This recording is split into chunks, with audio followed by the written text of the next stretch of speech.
just can't imagine being in the audience that night. I think I would have just wanted to die. Hi everybody, welcome to Aimee Nolte Music. I'd like to tell you today about one of my heroes, and like the title says, the greatest jazz recording of all time. It's my opinion. Fight me though. I'm going to make an argument for it. It's about the great Canadian pianist Oscar Peterson. Oscar Peterson was first trained by his father as well as his siblings as a classical pianist, and then classically by the great Paul DeMarque throughout his teenage years. So right from the beginning of his jazz career, he came into it having a marvelous technical facility. He greatly admired Art Tatum, and he emulated him as well as being greatly intimidated by him. When jazz promoter and record producer Norman Granz heard Oscar Peterson on the radio, he knew he had to introduce him to the world in a bigger way. Oscar couldn't get a work visa in time to be premiered the way that Norman envisioned on the stage at Carnegie Hall as part of his Jazz at the Philharmonic series, 1949. So instead, Norman Granz planted Oscar and Ray Brown and Buddy Rich in the audience, and right after the intermission, he said, "Ladies and gentlemen, we've got this fabulous pianist in town, Oscar Peterson. Would you care to come up and favor us with some selections?" And Oscar Peterson and Ray Brown came up on the stage and completely wowed the audience. He didn't get paid that night, but New York City was introduced to this young master. A couple of years later, in 1952, he played Carnegie Hall again with Ray Brown and guitarist Barney Kessel as part of the Jazz at the Philharmonic series.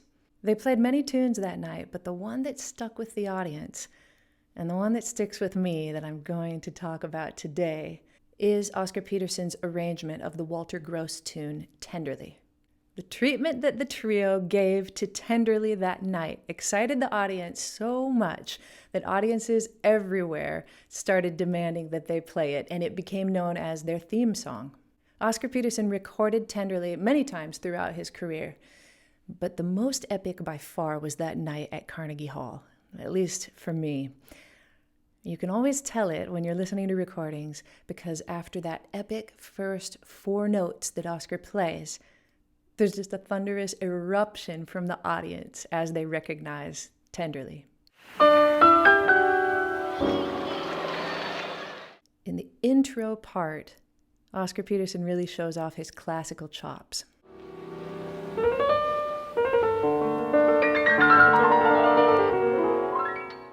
But when it's time for the band to come in, something really special happens. They find the perfect tempo.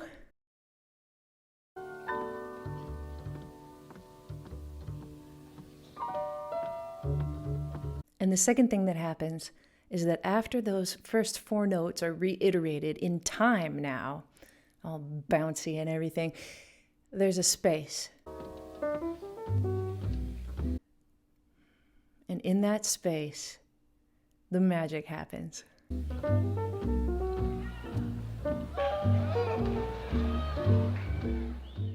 I like this section from this interview with Oscar Peterson and Count Basie, where they talk about space just a little bit as it relates to Oscar's hero, Art Tatum.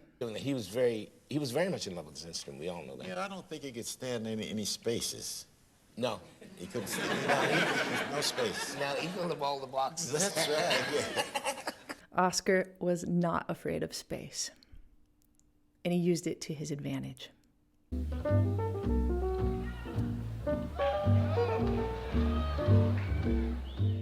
Ray Brown gives us just a little more insight in this interview about the sound that the trio was going for, or rather, the sounds. We sounded like Count Basie, you know.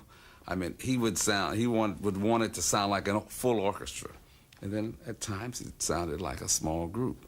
So it took a lot of preparation and work to achieve that.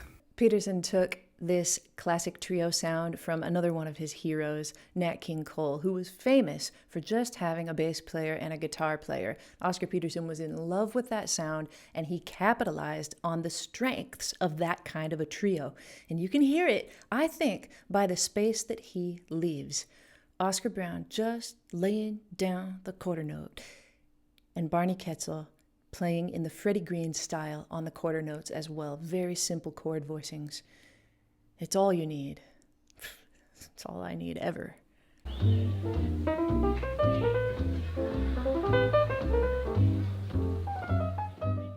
You know, I wish that I could play the recording in its entirety for you, but monetization issues being as they are on YouTube, I can't quite do it. But these are the parts that jump out to me. You'll notice that he not only plays the beautiful melody, but he makes it super hip and bluesy.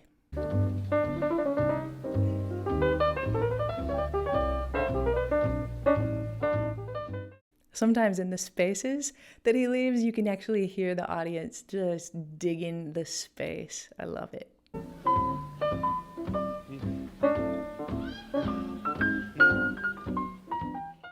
The way that he plays this single note repeated is so swinging to me.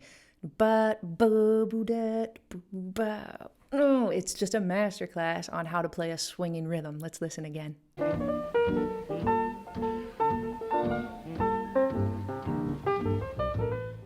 Here Oscar Peterson does what he does very well to build momentum. He often plays a left-hand pedal, the 5 of whatever chord he's on, and he just he rocks it just a little bit to just pick things up a little bit.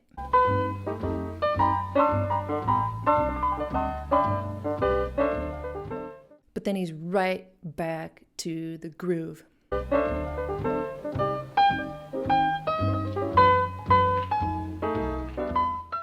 And right here, he gives that pedal note again.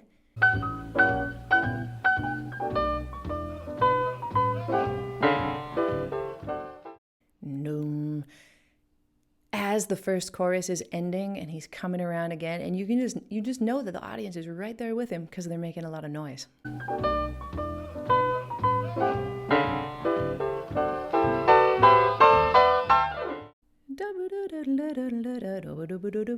It's a quote. My favorite thing about the way that they start the second chorus is the way that Ray Brown hits the 2. You think you can swing by hitting the 1 hard when it comes back around the top of the chorus? You can, but you want to swing 50 times harder? You hit the 2. You hit the 2. Oscar Peterson starts playing in block chord style now.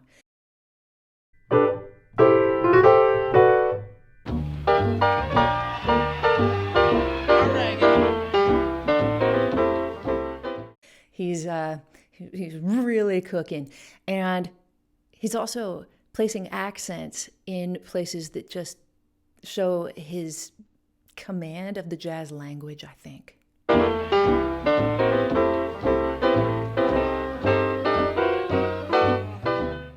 Listen to the phrase again and pay close attention to the accents.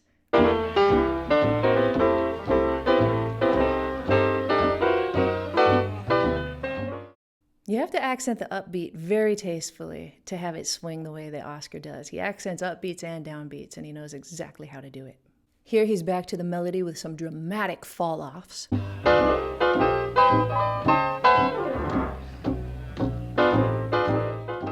This particular fall-off happens after he's played just the melody, again, really, in block chord style. Falls all the way off, gets down to the bottom of the piano, and starts to play it down low.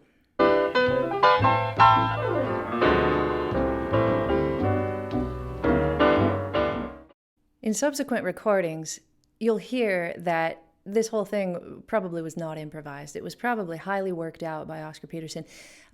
You'll hear sections of it, like key sections, in every single recording that he made of Tenderly. And he knows those moments that he needed to hang on to. This was one of them.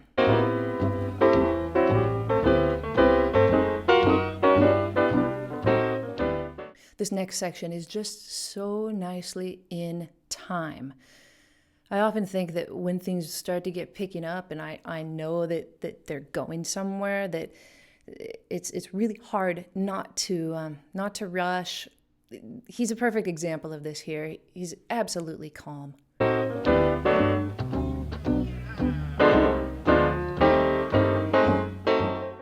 Everything stays perfectly in time.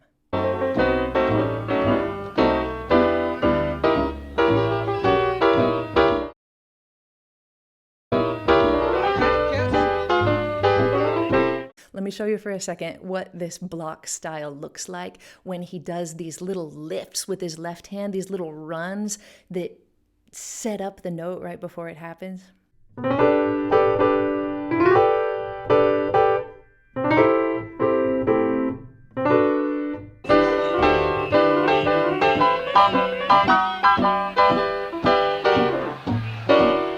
I just can't say anything about this part. It's just perfect.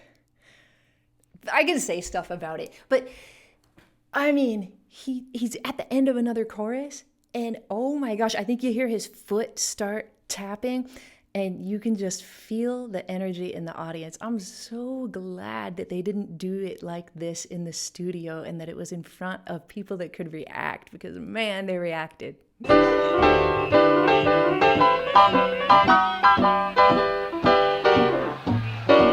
That's the peak for me, pinnacle, climax, whatever you want to call it. I just can't imagine being in the audience that night. I think I would have just wanted to die. Like, I would have been so happy to just die right then.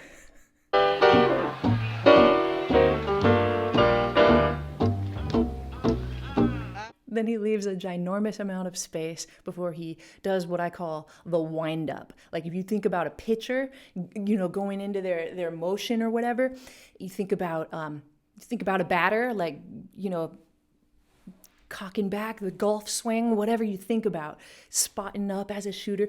This is what Oscar Peterson does right here as he gets ready to even lay it down harder, and it's a ba-ba-ba.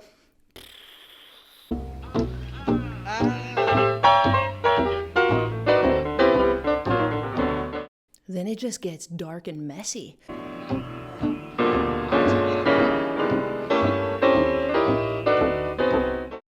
And it's beautiful. It's the most beautiful, dark and messy. And if you listen close, it's not as dissonant as it sounds. When I listen to this part, I really try to hone in on the melody, because every time he records it, the melody of this part is the same. And it's just a little variation on the melody. Really, that's what it is. The real melody. And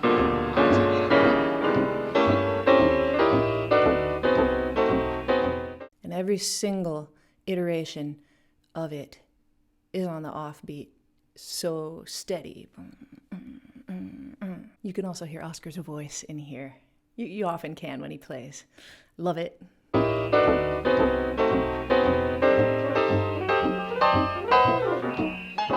And here he goes with the left hand again, because the next chorus is coming around and you think it can't get any better than it's already gotten, but boom, boom, boom, boom, boom, boom.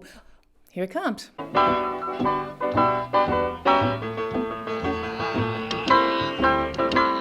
And you can hear Ray Brown digging in so hard that his strings are clicking.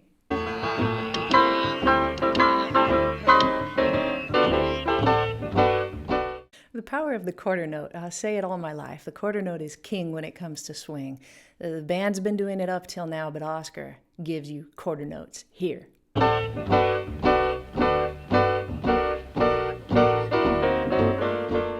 And another chorus comes around and he builds again in a way that only Oscar can, and it's with the tremolo. Let's check it out.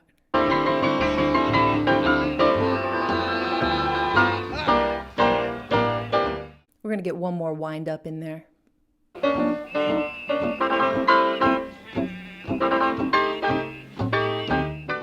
But here, just about halfway through the tune, the last time, the band knows to drop out and Oscar waxes classical once again to end the song as it began.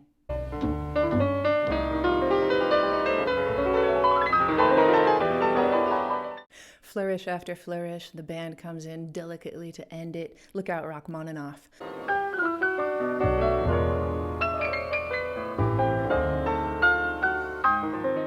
Holy moly.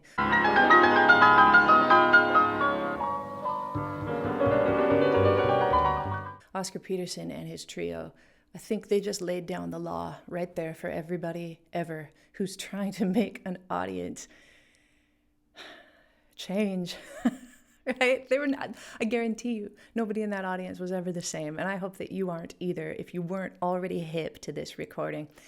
I hope you're changed. Go listen to the whole thing. It's much better than having me blabber on about it. Thanks for watching, everybody. Don't forget to subscribe, and I'll see you next time on Aimee Nolte Music.